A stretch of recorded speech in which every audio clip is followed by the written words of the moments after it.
The chest space mirrors our subconscious holding of sorrow, grief, and sadness. So rather than viewing tightness as kind of just stress in the body, especially when we're talking about the chest space and the ribs, we can start to question, what emotion am I afraid of feeling and releasing here?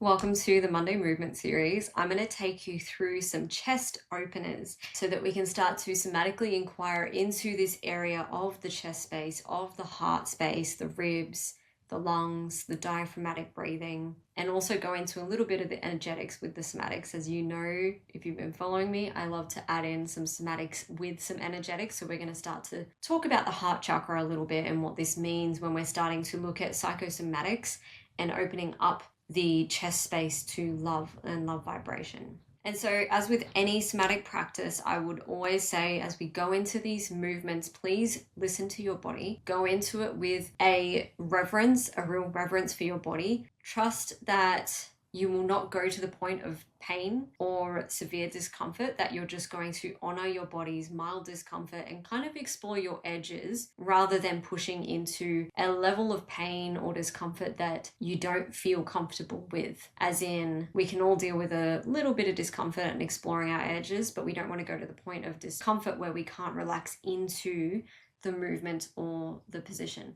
And I don't just mean physically either. If you're starting to experience some really intense emotions or some really intense thoughts or sensations throughout the body, back out of the movement, make the movement smaller, or if it's a static pose, come out of the pose a little bit, just like you would with yoga or Pilates, for example. And so yes, we're going to start to delve into chest openers, but with some real gentleness and reverence, just like any somatic embodiment practice. So find yourself a comfortable position. The beauty about these chest opener movements and poses is that you can do this standing, cross-legged, seated in a chair. As long as there's no backing on a chair, you could have like a saddle stool like this one here that has no backing, or you could even use your bolster and be in a kneeling position, somewhere that you're going to be comfortable for a couple minutes while we go through these movements, up to 10 to 15 minutes when you're doing it on your own as well. So start to explore these movements on your own after having watched the video, so that you're not constrained to time as well. And so when we're doing these chest openers and we're starting to explore chest tightness, rib sensitivity or rib pains, shallow restricted breathing, of course, I say this with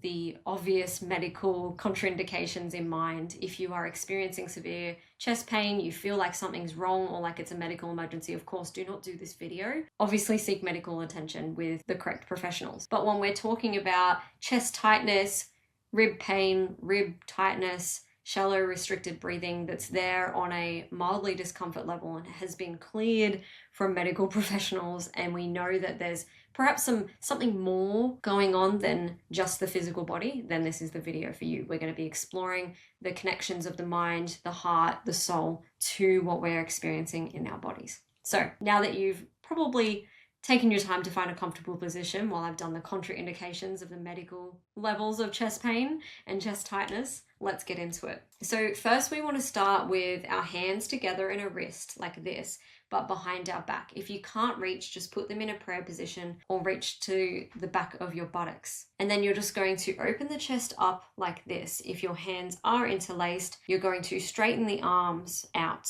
And if you can hold this, just rest the hands down, or if your hands are resting on the back of your buttocks, just rest them where they are there. And we're just going to hold and breathe through this chest opener for a few moments. Start to drop into your breath, feeling the expansion through the ribs, through the rib cage, inviting expansion if you feel tight and constricted, into the rib cage, into the heart space, opening up through the chest, every inhale.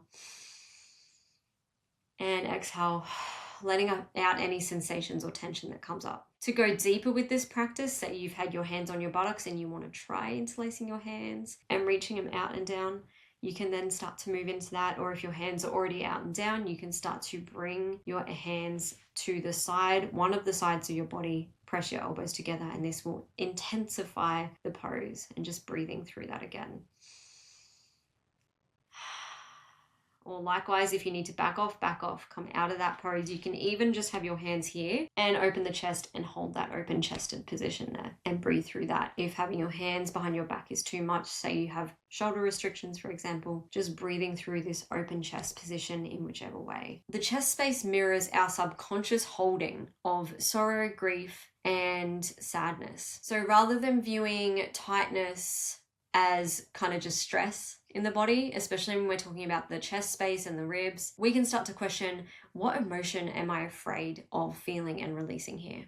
And so we're going to slowly come out of that position, however deep you were in that position. We're going to move into the next movement, which is going to help to loosen the rib cage and ribs specifically. So whether you're standing, sitting in a chair, or cross-legged like me, if you're sitting, you can have your hands out in front of you. If you're standing, you just have your hands by your side. But what we're doing is focusing on torso rotations and rib rotation. So taking your breath in at the center, and then on the exhale, if you're seated, turning to one side, allowing your arms and head and neck to follow.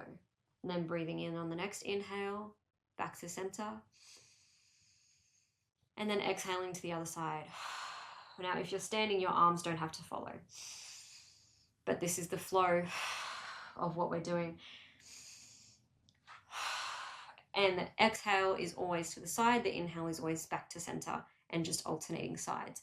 Remembering that as you're doing this, you're only going as far as is comfortable, and just exploring those barriers, that restriction, and inviting yourself to go deeper every time you exhale, inviting the chest to expand on every inhale as you come back to center. And so as you're going through these movements, you will notice that you feel this movement around the rib cage and the chest space that it holds. And so when we're experiencing rib tightness or rib sensitivity, this is generally around that fear of opening up, as if each rib were a barrier against vulnerability. And so we can start to ask ourselves as we move through this and start to feel the sensations in the body. Perhaps there's emotions and thoughts coming up as we're doing this. Start to inquire, like, where am I having trouble opening up in my life emotionally? Specifically emotionally, because again, when we're working with the ribs and the chest space and this area of the body, we're working with the heart chakra. And so as we go through these twists and these motions, we can start to inquire all of these things.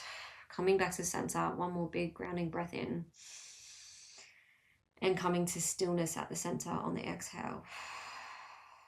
When it comes to restricted shallow breathing, especially when it's a habitual day-to-day type of shallow breathing that we notice we're in sympathetic fight or flight mode constantly and in stress mode constantly, when we have this habitual shallow breathing, it stems from a sense of emotional not enough space, as in there is not enough capacity for me to feel like I can fully express what's in my heart. As in, I feel like suffocated, like I don't know how to deal with my emotions. And this is what that anxiety, that shallow breathing really represents. And so the last movement for this practice, for this chest space opening, is closing down the eyes, doing the diaphragmatic breathing, inviting in deep belly breathing in all directions on the inhale, no matter whether you're standing or sitting, and on the exhale, contracting in towards the center of your torso. So we're focusing the breath into the lower belly, continuing as I'm talking, expanding in all directions to the sides of the belly, to the back of the body, the lower back, into the front of the body on the inhale, and exhaling in towards the center of our belly, almost as if there was a balloon in the center of our belly that was expanding and contracting. And you can start to visualize this just below the heart space with a green balloon with green light emanating in and out. And this will really help to visualize that heart chakra and open us up with the diaphragmatic breathing. And you can actually affirm to yourself at this point, I am now creating the space to emotionally process. Again, you're working within your limits. And now I'm creating the space to emotionally process what I feel comfortable processing. You know, it's that next step further than feeling so anxious that you can't process anything. You're creating the space just by diaphragmatically breathing, dropping into the body. And so those are the three movements. The chest openers, whether it's hands by your back, hands interlaced, to the sides, either side, whether it's just your hands out front and opening up the chest space. That's the first one. The second one is some twists of the torso and the ribs, inquiring into rib stiffness. And then the third one being that diaphragmatic breathing, opening up the lungs and the chest space and the ribs, encouraging that, and just visualizing and working with that vibration of love and that emotional safety and that green color of the heart chakra. I hope you enjoyed this episode of the Monday Movements, and I will be seeing you in 2 weeks' time for the next episode.